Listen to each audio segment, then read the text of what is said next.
Step into the world of power, loyalty, and luck. I'm gonna make him an offer he can't refuse. With family, cannolis, and spins mean everything. Now, you wanna get mixed up in the family business. Introducing The Godfather at ChumbaCasino.com. Test your luck in the shadowy world of The Godfather slot. Someday, I will call upon you to do a service for me. Play The Godfather now at ChumbaCasino.com. Welcome to the family. No purchase necessary. VGW Group. Void where prohibited by law. 21 plus. Terms and conditions apply.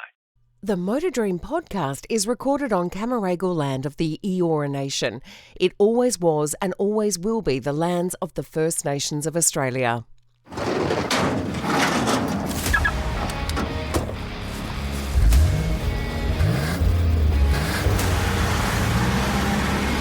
This is the Motor Dream Podcast.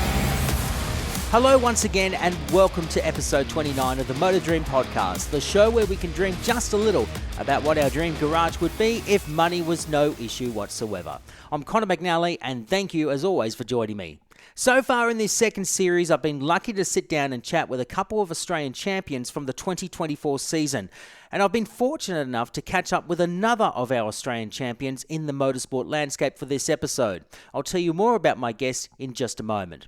Before we begin, here's the premise of what this is all about, especially for our new listeners to this podcast. I tell my guests that one day they wake up to discover that they've received a text to tell them that they have to check their bank balance. They then open up their bank app and they suddenly discover that they're instant billionaires.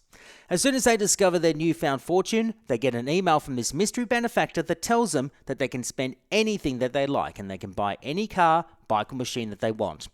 There is a catch though. They are only allowed 3 cars, bikes or machines in their dream garage.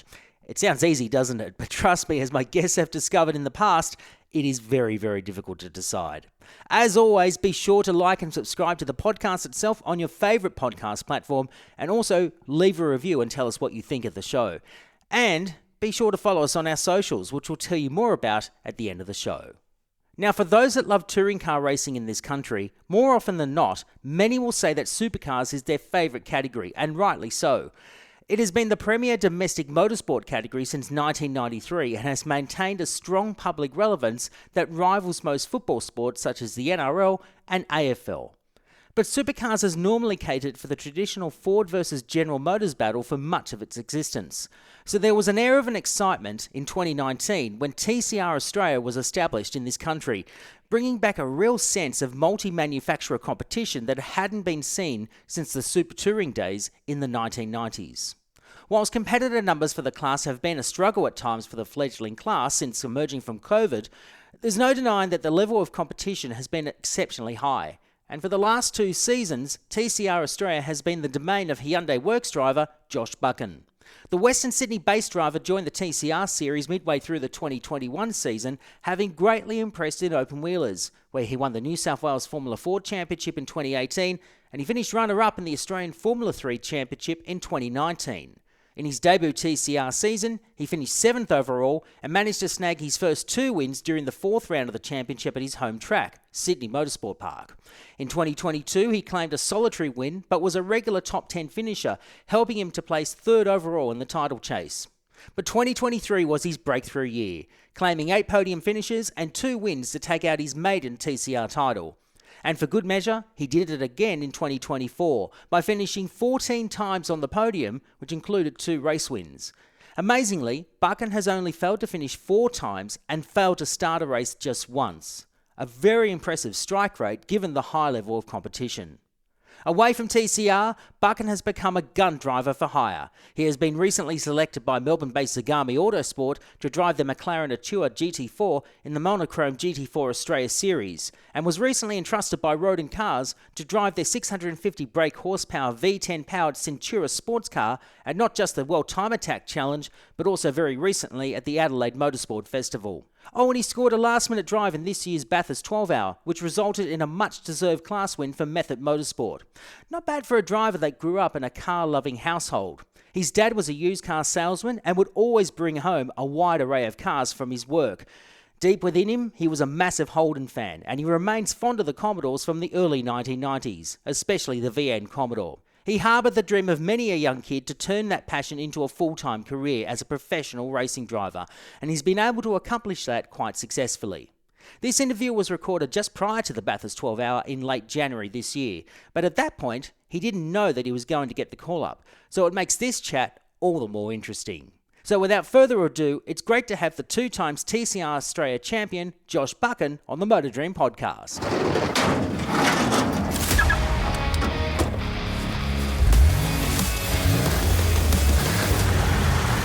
The 2-time and defending champion of TCR Australia, Josh Buchan, welcome to the Motor Dream podcast. It's great to have you on the show. Hi, mate. Thank you. Thank you for having me this fine Monday arvo. Absolutely. You've actually just come from Sydney Motorsport Park where you've been testing for the 2025 TCR season. How's it all going in the preparation for the 2025 season coming up? Yeah, all good. It's really just a general shakedown of the cars, new engines, gearboxes at the start of each season. So today was more or less about just making sure that mechanics didn't put anything in the wrong spot or connect the fuel line to the, oil, just dumb stuff. So just that's the traditional shakedown things that you do when you start a new season. Correct. Yeah. So in terms of a shakedown, it was perfect. We played with some setup stuff, but just basically to turn some time. So it was good. It's good to get back in the car after a couple of months in that particular car. So felt pretty right at home straight away. So all things are good. We should congratulate you for the 2024 season. Back-to-back champions, as I said at the beginning of this recording. How does it feel to be the only driver in TCR Australia history to win back-to-back championships? It's a great accomplishment in some very, very tough competition. Yeah, I mean, I was pretty motivated at the start of last year to go back-to-back and defend the title. Winning it is obviously amazing and, it's your life goal kind of thing. But to defend and prove that, it wasn't a one-off is really, really special. Big box tick. So very happy with how it all went down and, couldn't have asked for a better year. You got pole position at the first round of the championship and also got fastest lap as well in the first and third races, which is pretty impressive. And it basically, I guess, set the scene for what was to come for the 2024 season, where there was a bit of controversy, particularly at Phillip Island, where one of the races was not declared no points. I want to get your perspective on what happened at Symmons Plains, because we all know what happened. Tony D'Alberto protested by not starting one of the races, and that blew up, and it was a bit of a talking point in the motorsport world for a while. Tell us a little bit about what happened at Symmons Plains, because it was very chaotic from what we saw. Yeah, mate, it was a disaster, really, to be honest. It's a good story now it's happened and the year's finished and everything.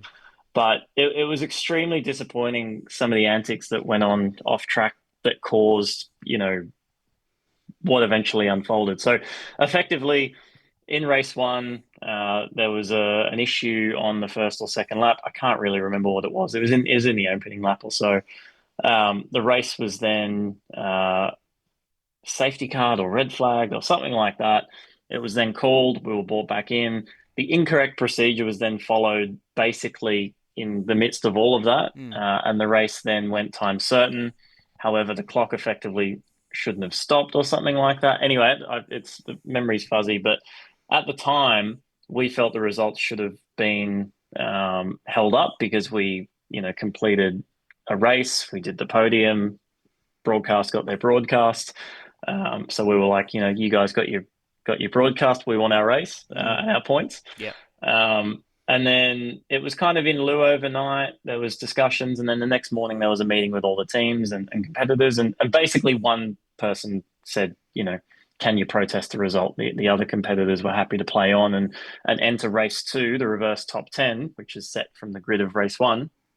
They were happy for that to play on. We did race 2, and then shortly after race 2, we're told that race 1 is no longer a thing. Race 3 is now going to be based off the positions off race 2, which, basically screwed everyone other than one or two people. And the whole grid was up in arms. It was pretty poorly handled. And, some innocent people made some innocent mistakes and probably didn't deserve the heat. Officiating wise, I feel like they did the best job that they could to rectify everything. But, ultimately it came down to, someone, having a go at the rule book, which, look, it's in their interest to do. I don't hold them accountable. Sorry, I don't hold any grudge or anything like that. Of course. But they basically, pulled a shifty on us, and the meeting was turned on its head. Heap of us were saying we're not gonna run the race. And then ultimately Tony was the only one who pulled the pin. Tony D'Alberto, we should mention. Yeah, very, very brave on his part, to be honest. I kind of wish I had the stones to do it, but I knew in a championship like ours how important it was if there was going to be points awarded, because at the time there was talk that the whole meeting was going to be wiped of points and whatnot. So I knew how important it was just to start the race and to finish. And, it produced probably our best race of the year from a spectacle point of view. So, like I say, infuriating at the time, but a good story now to look back and, we can laugh on it, especially me, because it ultimately didn't hurt me too much in the end. Yeah, and you only won a couple of races during the 2024 season, but it was your consistency that led to the championship win. And there's something about Simmons Plains I like, because we know it provides a lot of horsepower, but it also provides a lot of action. And there was certainly a lot of biffing and barging, not just at Simmons Plains, but throughout the entire season.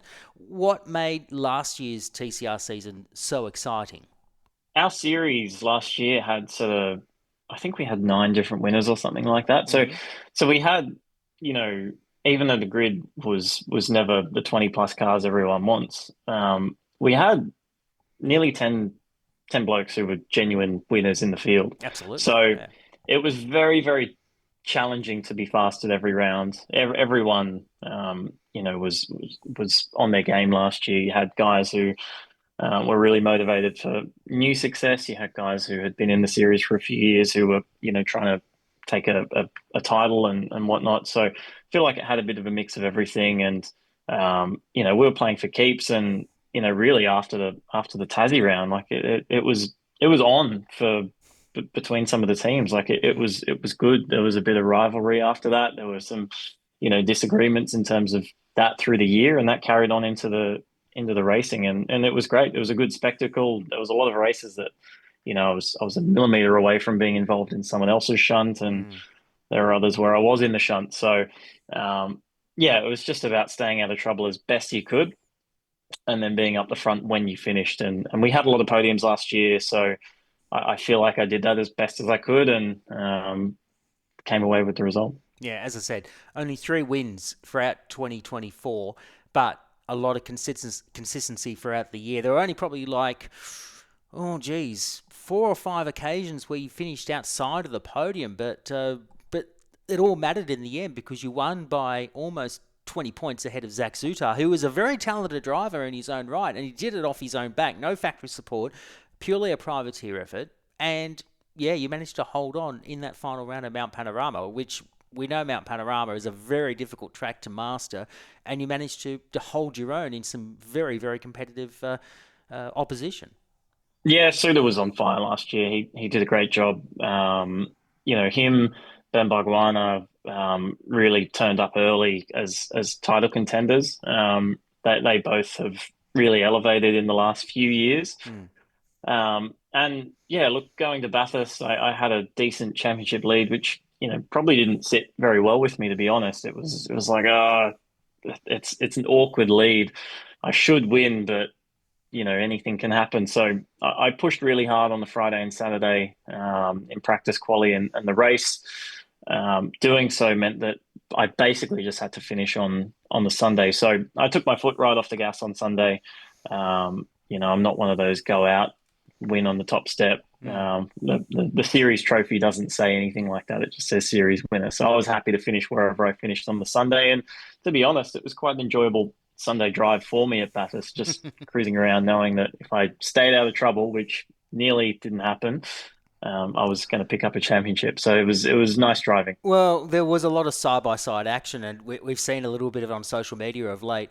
But Mount Panorama, it just produces some really good racing, particularly for TCR cars. Why is it so good to race a TCR car around Mount Panorama? I mean, it's not as fast as, say, a supercar or a GT3 car, but in terms of entertainment, it just provides something that sometimes some of the other categories just don't provide that in recent Yeah. times.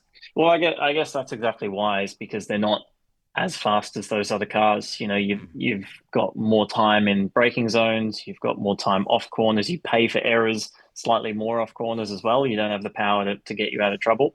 Um, yeah, Bathurst is weird. Like, you can't really pass anywhere other than one or two corners, but it always produces good racing for us. So um, yeah, I just think it's due to our cars not having much aero on them.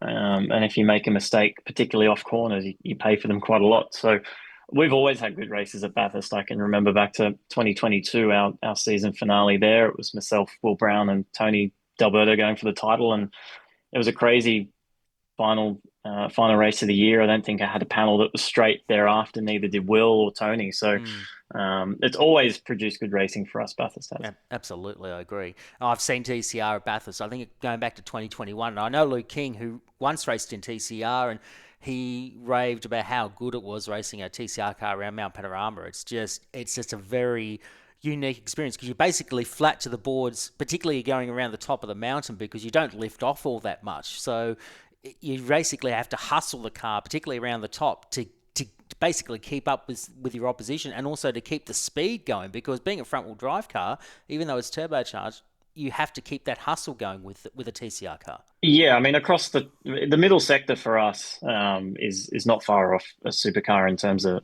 lap time. Basically, from the skyline, from skyline to the elbow, it's more or less identical as well. So they're fast cars, man. They're not slow. They burn all their lap up and down the hill. We're qualifying in the 12s or 13s, and we're losing sort of 4 or 5 seconds in sector one and 4 or 5 seconds in sector three. So it's pretty easy to see where all that lap time is. But yeah, I mean they're fast. They move around heaps. They're very difficult cars to drive quickly, in all honesty. But that's what makes them fun, and that's what makes the racing good.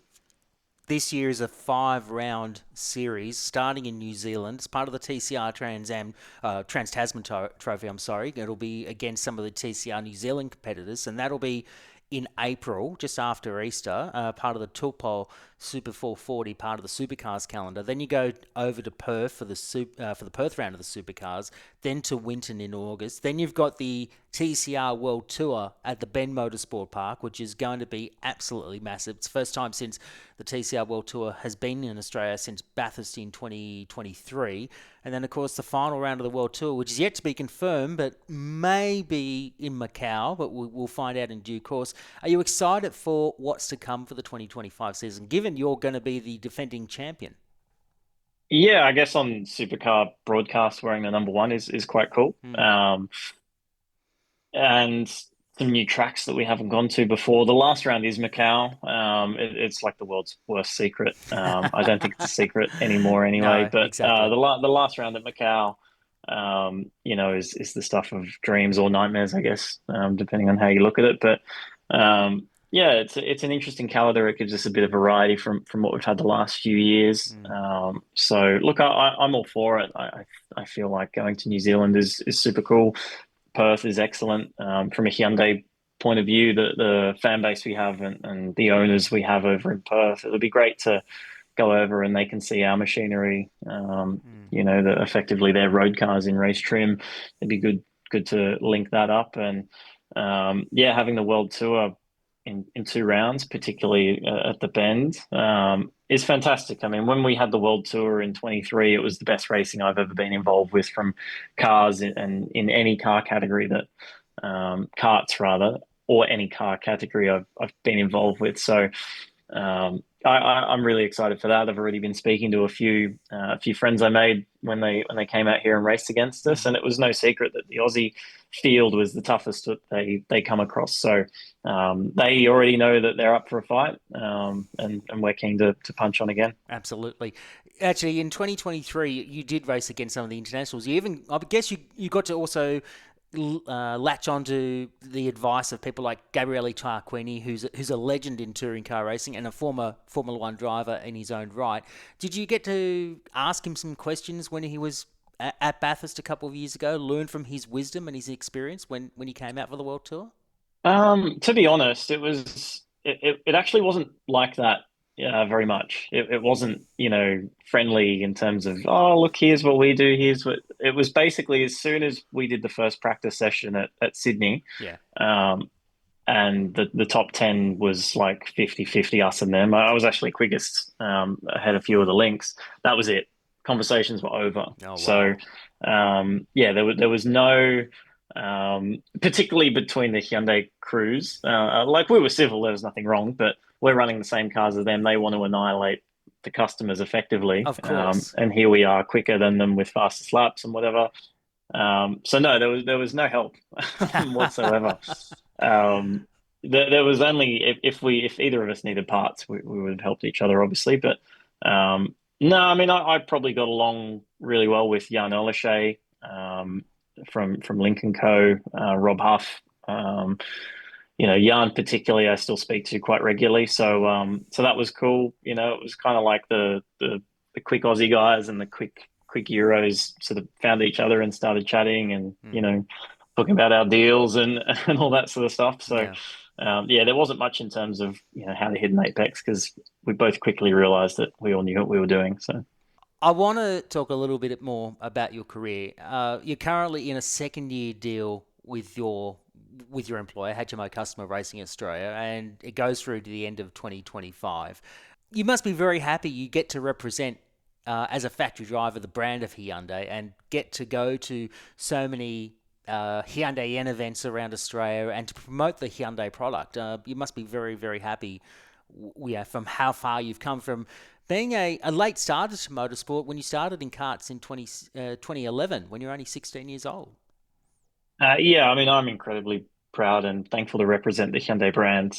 It's a brand I'm, very passionate about. I have been for a long time. I've been involved with them on and off track for 8 or 9 years at this point. So when the offer from Hyundai Australia came to link up with the team, it was dream come true kind of stuff. And it's something that I try and do as best I can and represent everyone who's put their neck out for me as best as I can. So from the days of racing karts out the back of my van in Lithgow to where I am now is pretty surreal, but the goalposts constantly move, right? So what's tomorrow's dream is, then the day after's reality, and then you need to crack on to keep moving forward because it's great to achieve stuff, but I'll look at all that one day when I can't do it anymore and enjoy it. But for now, it's full gas. I'm so impressed that you started, as I said, when you were only 16 years old. I want to also clarify, your Wikipedia page says you were born in Lithgow.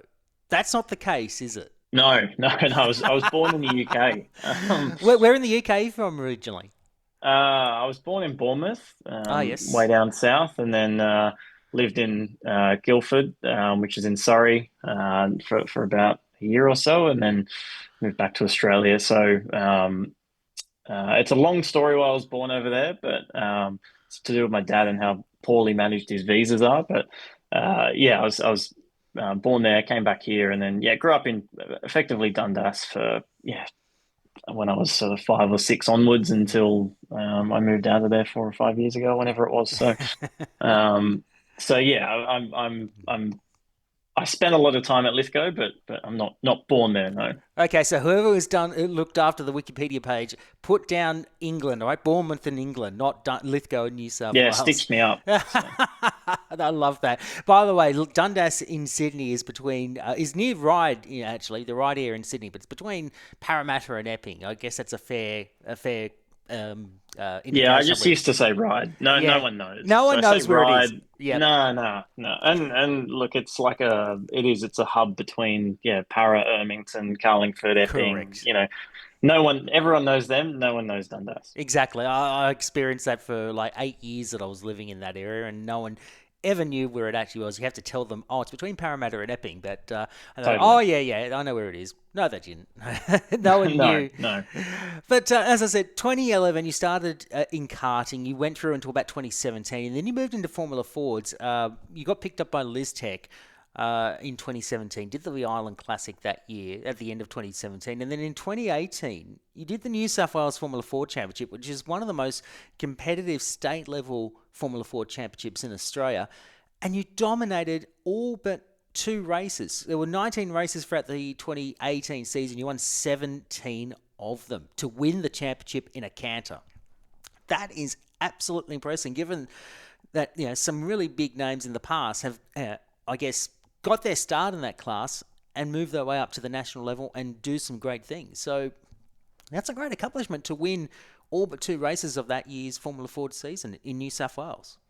Yeah, I was lucky to get a good break with LizTech. Paul, he's just an old school guy, builds cars, likes to go racing. I had no money, and in our game, it's a bit annoying when people say they've got no money. They're like, oh, we had nothing, and then we bought a Formula 3 car, and then we bought the smallest truck we could afford. It's like, no. Like, I could not afford anything, like very, very, very basics. Wow. So for him to give me an opportunity, he basically said, if you can pay for tires and entry every other round, then you can run. So basically every dollar I had went to that. I was lucky. We had good success. We obviously won that year, and then we had a Bathurst event, which a lot of people rocked up for. Paul Morris, Jaden Ojeda, were in the field. A guy named Matthias Beck, who was third outright at Le Mans the year before. Wow. And I won that event pretty comprehensively. So we had some great success, and the whole time I was doing that, I thought that was my career. I was like, oh wow, I've raced Formula Ford, and in karting that was like racing in F1. So I was happy if it finished there. So the fact that that's 6 years ago now, 7 years ago is pretty trippy. And the fact that I've then made a career out of it, where I can avoid a real day-to-day job is even more wild. So they were great times in Formula Ford. I learned a lot. I did a lot of driving, I had great people helping me along the way, in Paul and Joe at LizTech, who were happy to help me along the way as much as they could. Yeah, and you look at some of the names that have won it in the past, like Matthew Howard, who used to race Formula Ford on both state and national level. He did that for a long time. Thomas Sargent won the 2020 New South Wales title, so a few years after you did. And you actually raced Formula 3. Both of you raced in Formula 3. You actually went up into the Australian Formula 3 series about 2019 from memory, and you did quite well out of that. So to I think finish second in the championship, finishing runner-up with Gilmore Racing, who have been the long-standing competitors in that series. They've won multiple titles. John Collins won the last Motorsport Australia affiliated series for Gilmore Racing, and to do so well in Formula 3, wings and slicks, you must be pretty impressed. You could have won the championship, but just fell short. Yeah, I mean, F3 was actually a tough year. I mean, there was only a few of us who could really win, and I physically was not ready for the car. Because again, as I said, I didn't think I was ever going to drive. Well, I mean, I'd get to December and have no idea if I was driving the year after or not. So I met Errol at a wedding, John Collins' wedding, actually, of all people. Yeah, and nice. Anyway, long story short, he had the McDonald's sponsorship from Mark Ward from Toowoomba, and allocated it to me for 2019. And I mean, I was quick in the car, but I'd do my best work on Friday, and then my head and arms would fall off on Saturday and Sunday. So it really wasn't until the end of the year that I was physically able to drive the cars quickly, because I only drove the car when we raced. It was 6 times in the year. So Yeah, I mean, it was a great year for me in terms of off track. Like I built a lot of resilience. I learned what it meant to be a professional. Errol was really good at shining a few lights and opening my eyes to that. Because at that point, arrogantly enough, I just got there on talent. I figured I could drive anything and I was all good. And I could, but I wasn't fit enough in the car, and then you're getting pumped by people that you don't think you should be getting beaten by, and so then you have to go, all right, well, what I'm doing clearly isn't working, and it's not going to be good enough if I think I'm half as good as what I think I could be. So it was a great year to learn and really understand that the only way to get ready is to be ready and stay ready. So from that year onwards, I learned a huge amount about myself and what it takes to drive quickly. So yeah, I've jumped in multiple cars since and never had that problem again, which is great. But that was a really good year in terms of learning, and yeah, got my ass kicked for majority of it, and it was the best thing I could have asked for. I'm sure you got your ass kicked, not just physically, but mentally. Was it a culture shock to find out that it was more than just, I guess, driving talent alone? You had to have that physical stamina to last not just an entire race, but an entire season? Because, as you said, you struggled for some of those races. Yeah, it gave me a massive appreciation for how difficult those cars are to drive, and you know, even more so an appreciation for the guys doing it overseas in F3, F2, and F1, and all the junior categories out there. How fast and how physical these cars actually are. I had no idea. I knew they were quick, and going quick was all right, but to do it for half an hour straight was just insanity. It still is. I mean, I still can't comprehend how the Formula One guys do it. I've driven cars that are very close to speed similar, and yeah, just going do that for 2 hours. Like, your body just must be absolutely on the limit of what it can do. So yeah, it gave me a massive appreciation for how good those guys really are, and even the classic drivers that we say are, oh, they're no good in F1. Like, man, they're still pretty good. So yeah, it gave me opened my eyes a lot. Absolutely. 2021, you switched to touring cars after doing the open wheeler kind of thing, and you went with HMO Customer Racing in 2021, which was affected by COVID, and you finished seventh in 2021, and you got the opportunity to race at Bathurst twice that year. You did the Bathurst 6 Hour in 2021, and then you did again at the end of the year. But you got to also race Sydney Motorsport Park, Symmons Plains, and then of course it was affected with that stoppage later in the year with all the COVID lockdowns and that. How frustrating was it in 2021 to be stopping and starting all the time with all the lockdowns around the country? Yeah, I mean, yes and no. It probably didn't affect me as much as what it did maybe guys 3 or 4 years younger than me at the time. I didn't really have a career path per se. I wasn't following a path. I wasn't age critical for anything. So it didn't really affect me. I just couldn't believe I was, you know, doing what I was doing. So, I knew that I'd be racing when it got back underway. So I was like, oh, okay, whatever, it's all good. I was happy enough. The year went well. Like, I had a podium at the first round. I'm looking on the grid. There's Chaz Mostert, Lee Holdsworth, Caruso, Moffat, all these supercar guys. Tander at one point raced. Yeah. And I'm going, damn, like, this is pretty wild. And then yeah, I went into the last round actually with a small hope at the championship, but I had basically two DNFs in a row with these crazy mechanical failures that we haven't seen since. So I went from fourth going into the last round with a shot at third or second. I wasn't going to win. Mostert had that covered, but yeah, ended up seventh, and I was so filthy because I was like, that does not show how good the year was, but.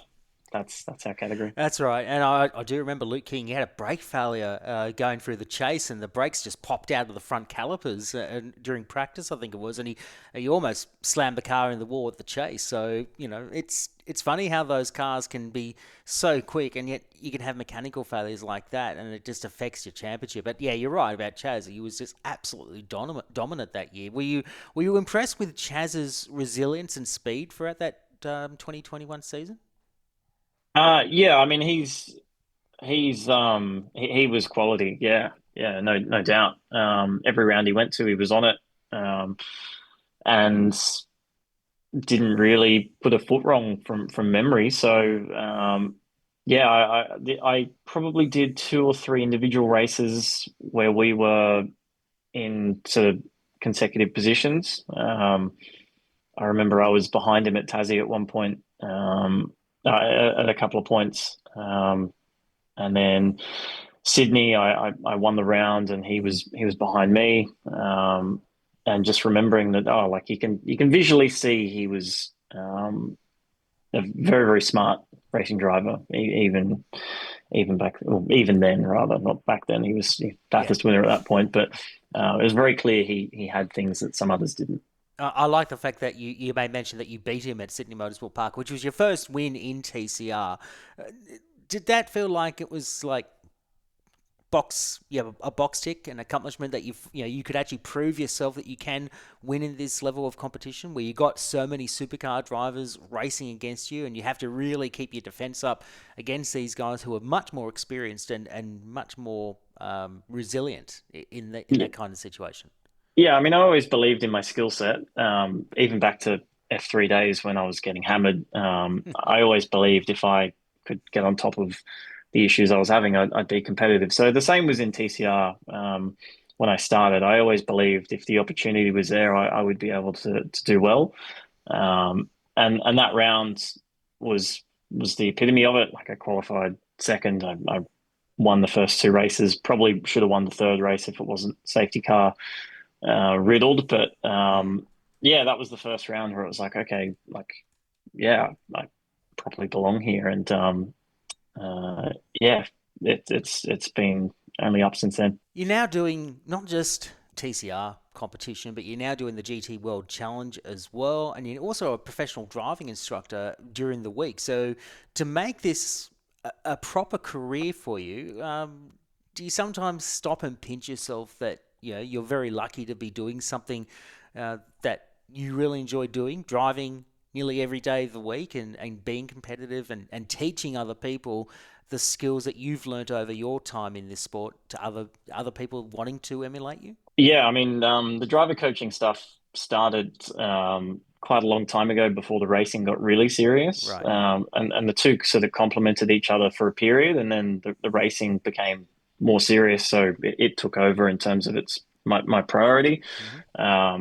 So yeah, I'm at the point now where I kind of have a group of sort of 4 or 5 people I take care of, predominantly away from the track. A few of those have gone into racing now. One of them being my teammate in GT4, Jason Yu in the McLaren, and then the others are probably stepping into race cars shortly. So yeah, I guess I do it because I enjoy seeing people get the best out of themselves in something that is a difficult sport, and if I can lend some advice that helps them out and join them along the way, then that's awesome for me. So yeah, I used to do a huge amount of corporate driver coaching and training, passenger seat stuff, but very little of that anymore. I'll go back to that when I'm retired and slow. So. What about cars? Like, where did that love of cars come from? Where did that passion start for you at that young age? Probably my dad. He was dodgy used car salesman and sort of wannabe racing driver himself. So Yeah. So yeah, that's where it all started. He worked in car dealerships in Australia in the late 90s, early 2000s, when the JDM and Japanese import scene was big, and then at HSV when that was beaming, sort of 01, 02. So when I was very, very young, I was like had these amazing cars that Dad would bring home as company cars, and I was hooked. So. What cars did he bring home? Yeah, I know you jokingly say he was a dodgy car dealer, but like you obviously. No, he was. I remember him telling me that back in the day they used to wind the clocks forward so that it would void warranty, not wind them back. Don't worry about that. winding back so mainstream. They used to wind them forward. So but mate, that was what it was back in the day. My God. So yeah, like GTRs, Supras, 300ZX. like Soras, there was all the JDM stuff. It was a silver 32 GTR was always his like, baby. And then as soon as I could buy one, I bought one when I was an adult. So I had one of them. Well, I had GTRs for a long time. And then, yeah, he was at Holden when it was like VX, VT crossover. Yep. So, cracker cars. I mean, when VX Club Sport came out, had 255 kilowatts. It was like, how do they do that? Like, the engine was about to explode with how much power it had. So, You're brave. Yeah, good times. Hang on. You're brave to say that HSVs or Holdens in particular were crap. You're going to upset quite a few. No, cracker. They were great. Cracker. Okay, I thought you said crap. Yeah. Okay, cracker. No. Okay. No, good. the reality is they are probably shit boxes in relative terms, but they hold a special place to me. So I won't hear anyone say a bad word about anything from like VN to VZ. Okay. So you consider VNs to be pretty good? Yeah, I love them. Yeah. Wow. Fuel injected 5 litre. Love that. Okay, which are the VNs? Are we talking the old stock VN SS, or are we talking about the Group A one? No. You got to have a grey VN SS proper. That's how you got to have it. Okay. 15-inch stockies, like Steel that's stockies. the car. Absolutely. Yep. Absolutely. Nice. Yeah. Although I'm a Ford man, so okay.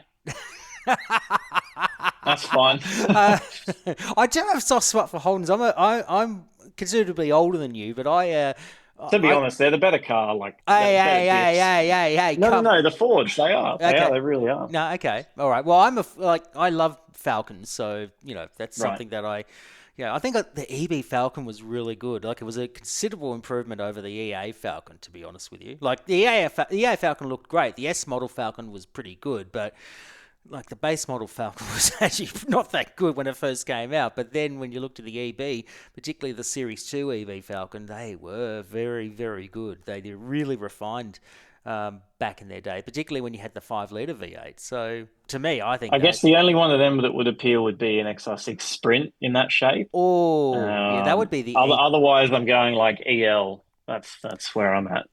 I love the EF for some reason. There was something. Yeah, EFEL, like EFEL, for me. They were okay. They were good. But I was a Holden, so I liked Holdens a little bit when I was growing up in my younger years. Not that I was a Holden fan, but I liked the Brock VLs, like particularly the VL Group A.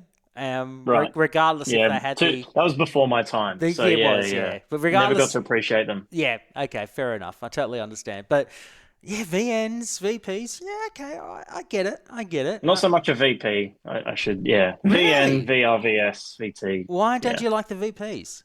Never liked the shape. Never liked the headlights. Can't get onto it. I didn't like the VN shape. I thought it was just too rounded for me. But there was something about the VP, the front of the VP.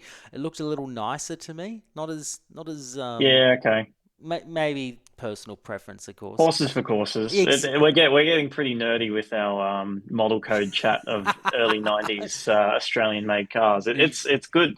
Not many can hang with me on that niche subject. I can understand that. No, the 90s cars were actually pretty good. Although I did drive a VR years ago, I thought they were all right. I did drive a VE Ute, 5.7 litre with a 6-speed gearbox.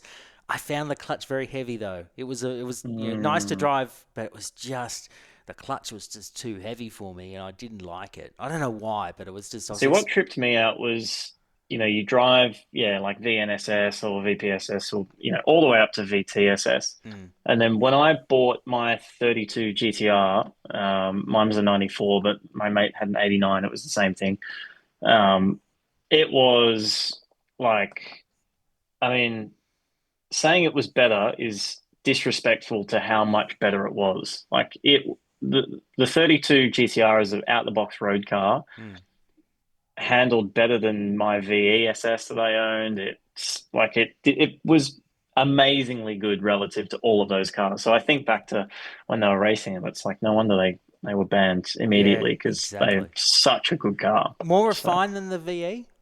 Refined's are not probably the right word, but if you were to drive a twisty road A to B, the 32 would annihilate it.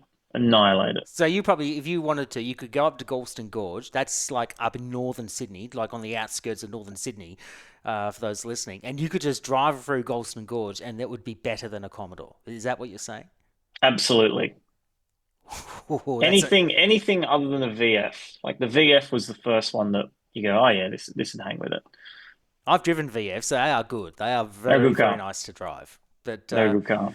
just, But that's how good those GTRs were in 1989, which is absolutely insanity. it's just crazy to think that we're nearly it's 36 years ago that the GTRs came out.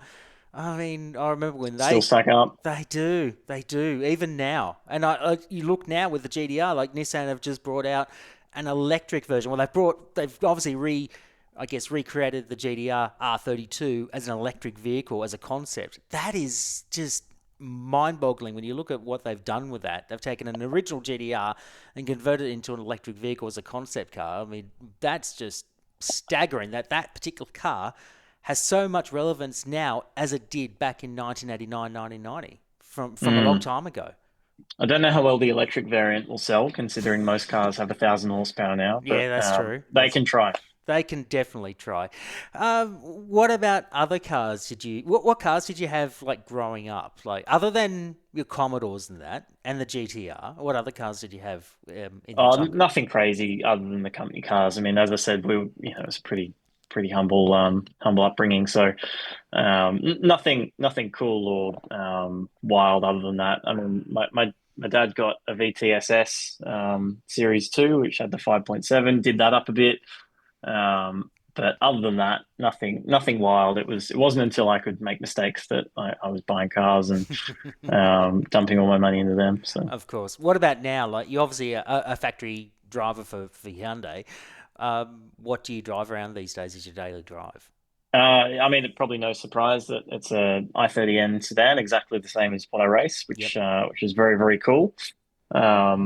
So that's the daily driver. I don't have anything cool at the moment, which is a bit odd. I'm scouring Marketplace every night for something. I don't know what, but I'm sure something will come up. Are you trying to do like a Mighty Car Mods where you can find a little nugget and just try and do something up with it? No. Find something good. I've built cars through my through the last sort of 8 or 9 years. I'm over it. Not building a car. Buying something as it is. Aircon, runs on 98 fuel, stereo, CarPlay. Fair enough. I'm getting something cool that's as is. And what about your partner? What does she say about all that? Well, she's great. She doesn't have a choice, first and foremost, but she's always supportive. So, gotta love Lauren. So, she's a trooper in terms of that.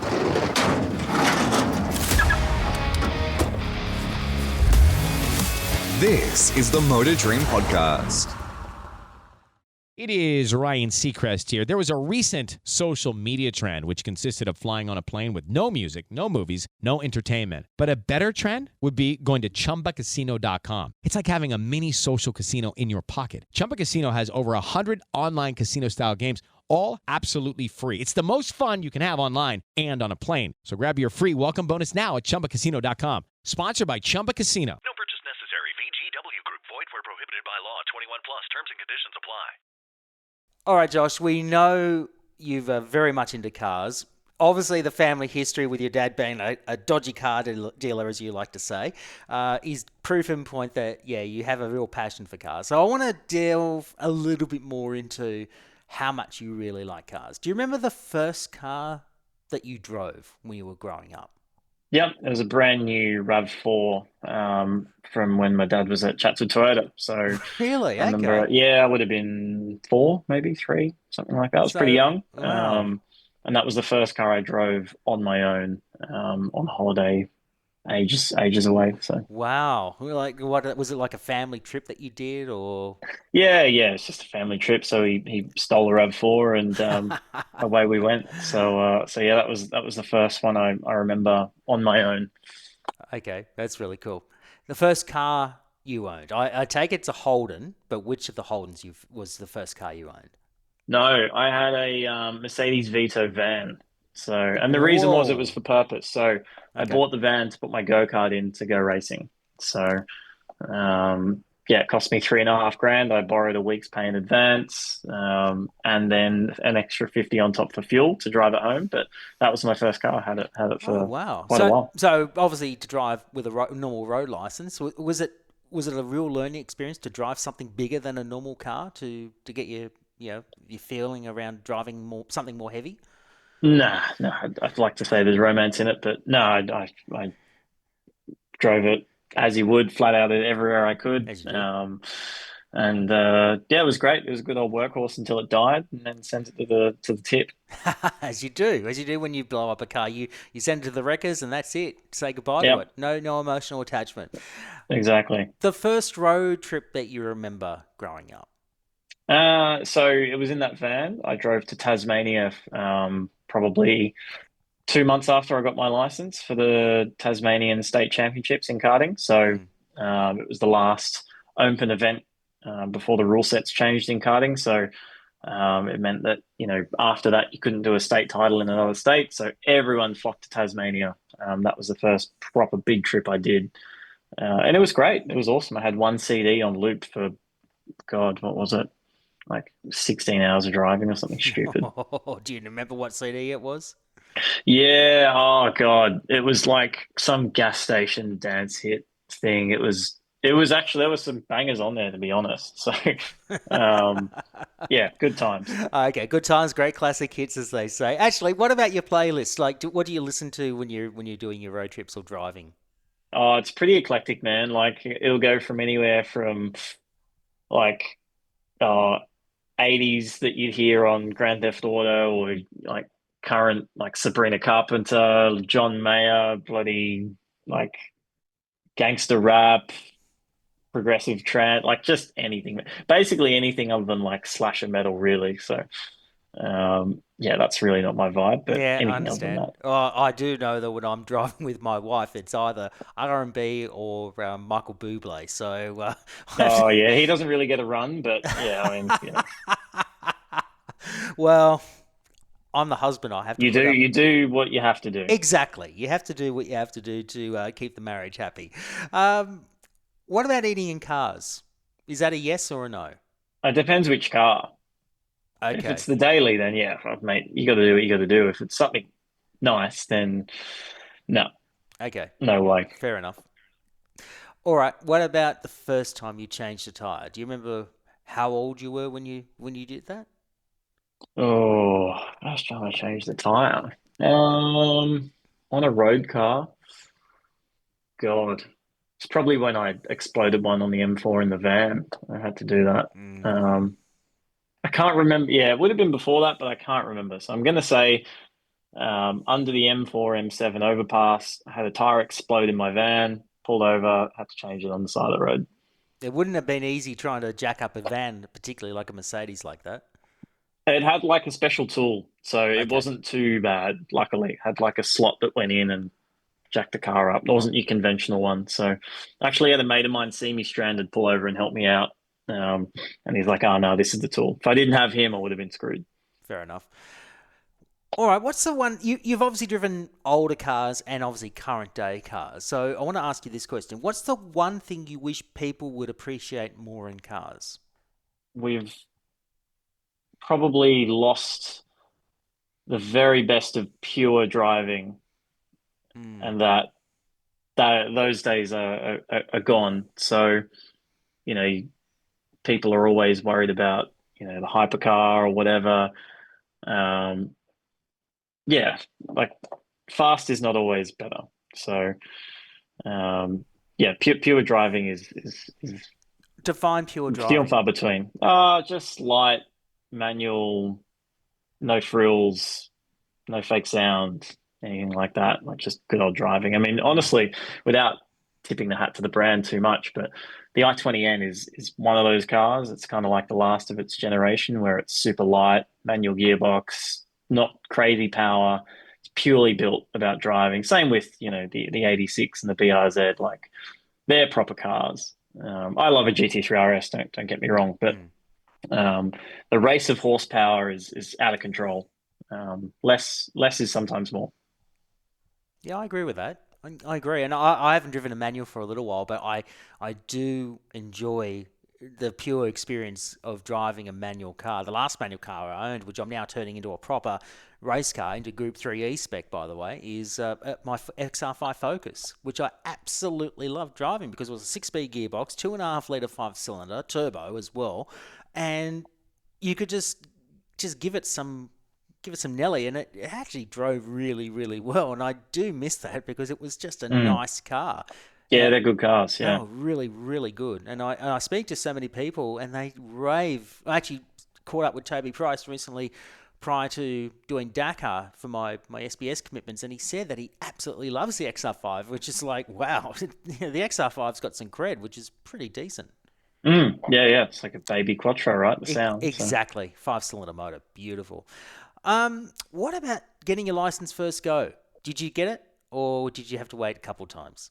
No, I got it first go. I convinced the guy I was like some racing driver and, like God's gift to driving on the road. So got that first time. I failed the ELS test though, which I was furious about. So yeah, technically yes, technically no. Okay, why did you fail your ELS back then? Some bullshit question. Like, I don't know what it was. It was something dumb. So it was like, if you have no seatbelts in the back seat of your car, what do you do with passengers? It's like, I don't drive a 57 Caddy. It's not really an issue I'm going to face. So, yeah, I answered the wrong thing there, and failed for it. Okay.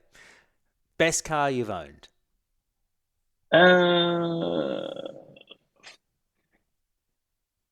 Depends. They're all for application. So I haven't really owned anything that's like a does one, does all.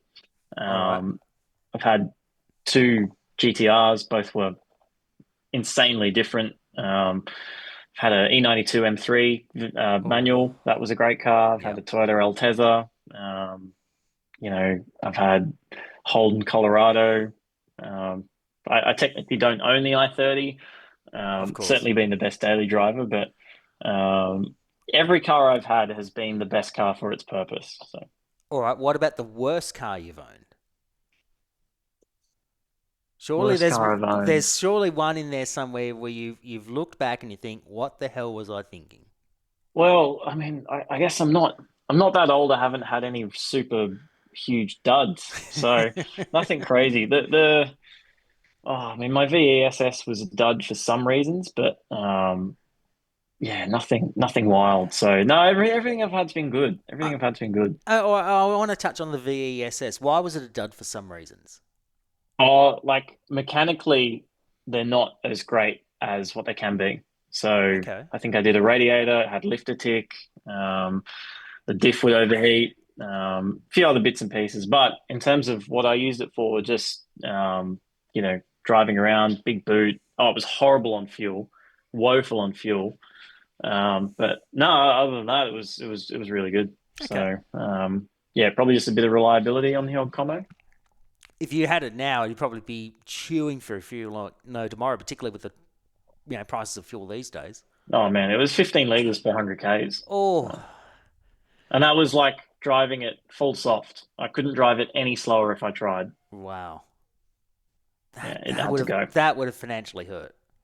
Oh man, and that was in like 2018. So fuel was like 130, 150, and even I was going like, this is no good. So wow. The combo had to go. It had to go indeed. There's some poor soul that's probably thinking the same thing right now. What about pet peeves on cars, like stickers on cars or spoilers or stereos, like those big doof stereos? Are you for it? Are you against it? Each their own. Not really for or against anything. Like if you want to modify your car, as rubbish as a mod could be, it's your car. Go your hardest. I guess just really poor wheels, colors like that. Other than that, your car. Do what you want with it within reason. So. What about stickers? The My Family ones. Like I'm not into them. Like I don't really care if you've got 17 kids. Yes. Like there's no need to be in the right lane. You could get a Mighty Car Mods chopping sticker and you could just put that on, and would that be okay, or not a fan of that? No, I know the MCM boys really well, so Good. any merch of theirs is good merch. Okay. Because I had Blair on the podcast a couple last year, and geez, he was good. Although I do question the first car that he bought, which was the Holden Commodore. I mean, Yes, that's yeah, before yeah, your time, but I'm sure you've heard some horror stories about the Commodore. yeah, indeed. All right. Who taught you how to drive? I guess my dad somewhat. I had a really good driver coach who took me under his wing in karting, Jason Varley. Haven't really had anyone sit down and tell me the X's and O's. Like I've been a pretty practical learner in that aspect, but yeah, I just picked up lots of things from different people through the years. I'm always open to people's opinions who I respect Okay. and trust. So always learning. Good. What about the best road trip you've been on? Um, Probably one that hasn't happened yet. I've been on some good minor ones, but nothing major. I've done some road tours with Ferrari, and they've taken me. I've done Tiger Taz with them, and did Gold Coast to Sydney as a tour, but probably nothing that's like proper highlight reel yet. Okay. And last question. Do you actually name your cars? And what are your thoughts on people that do name their cars? I don't. No, I don't. I don't name them. Is that your girlfriend in the background? Just walking back in from work. Yeah. So I can hear her laughing in the background. So, it's probably the dog barking, to be oh, honest. okay, okay. But what's your thoughts? No, I don't have any names for cars. No. Okay, so nothing like a Paul Morris when he named his race cars here and there. No, nothing like that. No. Okay, all right. Actually, I just want to ask you one question, just going back to your career. And I had a chat with Lisa Titani, who's part of TCR Australia, and she mentioned that one of the things that you like doing, which I don't see too many other drivers do at most race meetings, most national level race meetings, is that you, after every meeting, you actually go and meet the officials afterwards, and you help out cooking the barbecues and spend time talking to all the marshals at each of the race meetings, post meetings, and just interacting, giving your time up to give back to the sport. That's something that, as I said, you don't see too many other people within the sport do that, but that's something that's very passionate about. Yeah, I mean, if I can, I don't sort of invite myself there. I don't really think I'm, well known enough to them to, oh, hey, here, shake my hand, kiss these babies or anything. Yeah, look, whenever the opportunity comes up, I mean, yeah, man, they're the backbone of our events. So the least we can do when the opportunity arises is say thanks and give them 5 minutes of our time. If they have any questions, I'm more than happy to answer. I mean, shit, we're in a very privileged position to be doing what we're doing. So if they're interested in anything, then I'm more than happy to talk about it. Okay. Josh Buchan, this is the reason why I got you on the podcast. You wake up one morning and you check your phone, as you do. Most people do that every day, and you get a message and it says check your bank balance, and you think, is this a scam or something? So you decide, well, I'll have a look anyway, and then you suddenly discover that your bank balance has gone to billionaire levels. So you've gone to infinity with your bank account. You don't know what to do with all this money, but you then get an email from this mystery benefactor who says you can buy any car, bike, or machine that you want, but you're only allowed 3 in your dream garage. Now, when I put this to you, you said 3 was probably a little too tight, so we've made a small concession that will allow at least 5 in your dream garage. It is a bit unusual, but we're going to allow 5 in your dream garage. So with that in mind, which of the first of the 5 cars, bikes, and machines you would like to have in your dream garage, and explain the method you're going to do this and why? Yeah, so I mean, they're all cars. I'm a car guy. I've had bikes. I don't need a bike though. So I guess the easiest way I think I mentioned to you is to split it up into categories, right? Sure. You've got to have a daily driver. For the sake of the question, I won't say the i30N because that is the obvious choice. But for me, the ultimate daily driver would be something like a 507 C63, so the 6.2 litre first gen car, but the last of. So the 507 was 507 horsepower, had all the big bits that SLS had. I'd take one of them. It'll do massive skids. Oh. It's four-door. It's got a big boot. They're really, really good car. So my daily would be one of them because I could afford to replace everything through time. Oh my goodness. So that's the daily. So that's the daily. So this is, I think it's something similar that Top Gear tested about, back in the late 2000s. C63, 6.2 litre V8, but it says 6.3. The badge says 6.3, but it's actually 6.2. Has a 7-speed semi-automatic gearbox, 19-inch AMG cross-spoke forged wheels, and it's got 6-piston calipers on the front, 4 on the back. Don't worry about any of that. It's got 507 horsepower and will light the biggest smoke show of all time. That's all I care about. You're thinking too much. Oh, who cares? The stats are impressive, but yeah, as long as it smokes, that's all that matters the most. That's really cool. Yeah, C63 507 edition. Yeah, I'll take that. That's a good. Yeah. That's a good coin flip with that and an M3 CS F80. So coin flip. So either. Probably the 63 if I had the money to repair it every time something went wrong. So otherwise it's the M3. Okay. Well, look, C63. I'm going to put that in, but only because you're going to be smoking tires every time, and every time you have to go to a tire dealer, you got to replace the tires every 30 kilometers or something because you're burning the tires.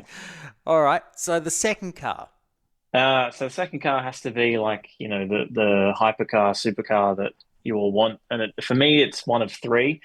I've been lucky. I've driven amazing cars. I've driven a P1, LFA, all these crazy cars, but these 3 I haven't driven. And it'd be the McLaren F1, Ferrari F50, or the Carrera GT Porsche. So that would be my hypercar.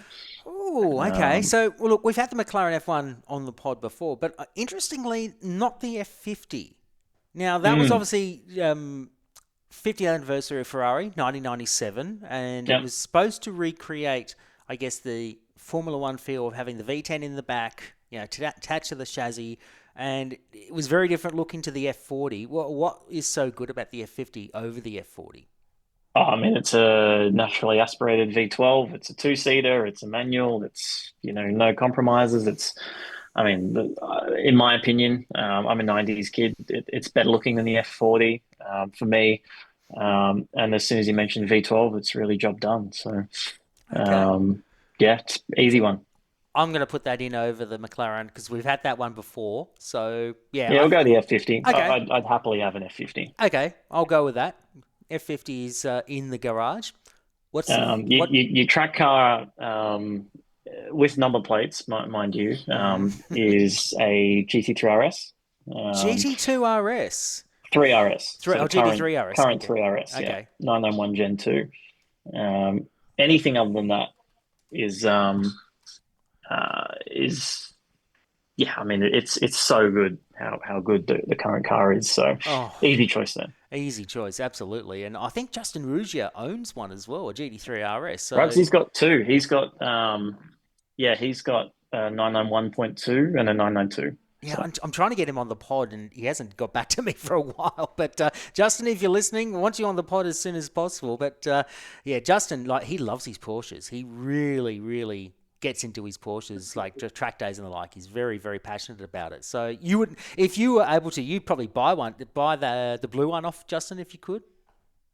The blue one's good. The 992 is the car I'd have though. Okay, the 992 GT3 RS. All right, that's a good track car. Road registered. I'll allow that. All right, the fourth one. So that's like your classic, just pin up on the wall in the house. Don't drive it very often. It's just the artwork investment. And that's got to be like a 250 GTO, something like that. That's what I'd be having there. A Ferrari 250 GTO. Ooh, okay. Built between 1962 to 1964, 36 of them produced. Almost a 3-litre V12 single overhead cam with 6 Weber carburetors, producing 300 horsepower. 300 horsepower. Sold. Absolutely sold. You don't need any more convincing more than that. That's most expensive car in the world. I don't doubt that for a minute. Absolutely beautiful, and that definitely is worthy of going into the Dream Garage itself. All right, last one. What is the last one that you want? What was on my list? We've got the daily, got the hypercar, got the classic, got the track car, the weekender, or the weird car. It's probably something. It's something I've already had, but it would be a 1200 horsepower Skyline GTR. So which generation? Any 32, 33, 34, doesn't matter. Okay. All right. Well, for the sake of that, you've had a couple of the R32s. We'll make it the R32. Sure. Okay. Well, I'll have another one of them. Another one of them. Have you had a chance to drive the R35 Skyline? Yep, plenty of them. Yeah, oh, they're wow. awesome cars. Yeah, they're really, really cool. That's pretty much that's a good list. I got to say, I have no qualms about having those 5 in the Dream Garage. I know we normally say 3, but 5 is actually pretty good. So 2 Ferraris, a Porsche, and of course we got a Nissan Skyline in there. That's pretty decent. So can't complain about that. No, if you turned up tomorrow and gave me all of them, I'd be very, very happy. Yep, absolutely. And also I can't complain.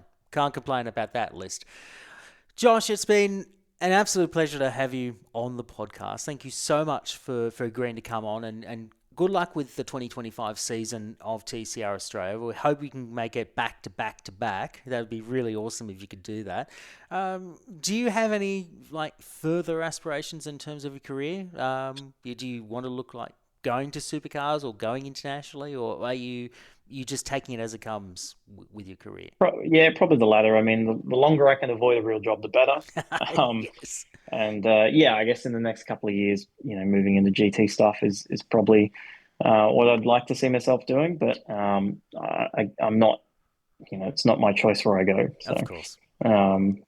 Happy driving, happy competing, happy being competitive. So as long as that goes, it doesn't matter what it's in.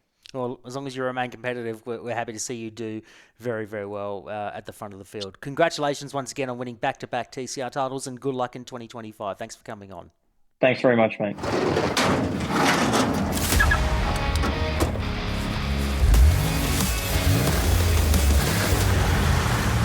Well, Josh Buchan is certainly a talent that is making huge waves in not just TCR, but also in the sports car landscape, in both GT3 and GT4 competition. And his talents are certainly getting noticed on a wider platform through his involvement with Rodin cars, so it will come as no surprise to anybody if he does get a call up to race overseas in the future.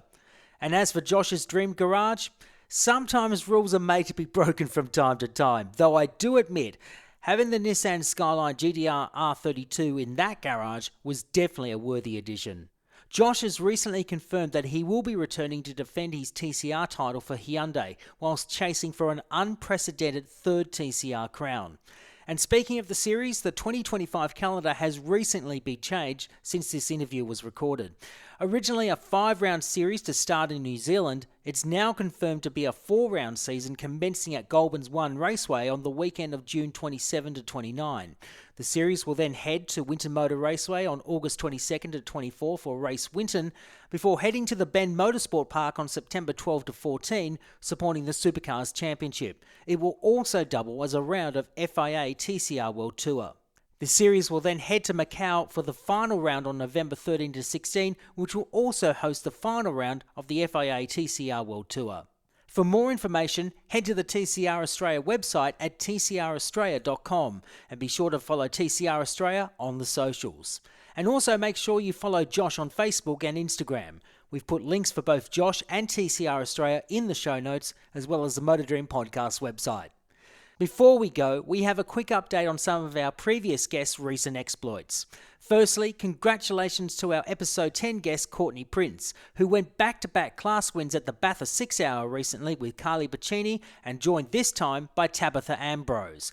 And if the name is familiar, yes, she is the daughter of two-time Supercars champion and twice NASCAR Cup Series race winner Marcus Ambrose.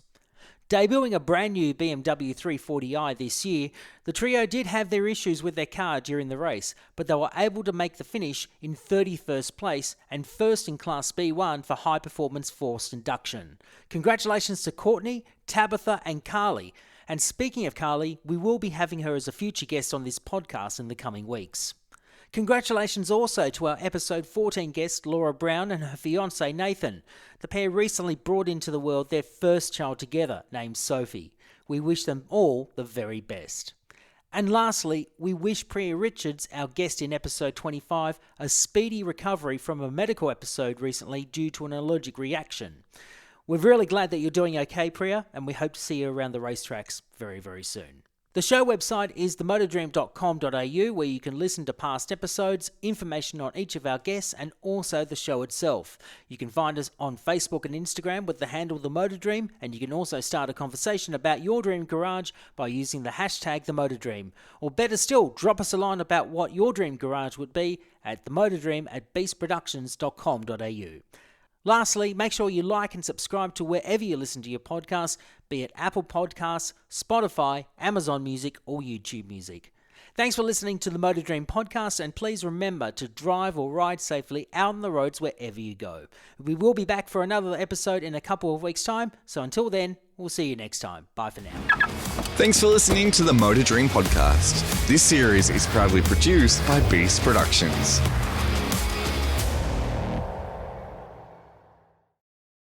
Hello, it is Ryan, and I was on a flight the other day playing one of my favorite social spin slot games on ChumbaCasino.com. I looked over at the person sitting next to me, and you know what they were doing? They were also playing Chumba Casino. Coincidence? I think not. Everybody's loving having fun with it. Chumba Casino is home to hundreds of casino-style games that you can play for free anytime, anywhere, even at 30,000 feet. So sign up now at ChumbaCasino.com to claim your free welcome bonus. That's ChumbaCasino.com and live the Chumba life. No purchase necessary. VGW Group. Void where prohibited by law. See terms and conditions. 18+.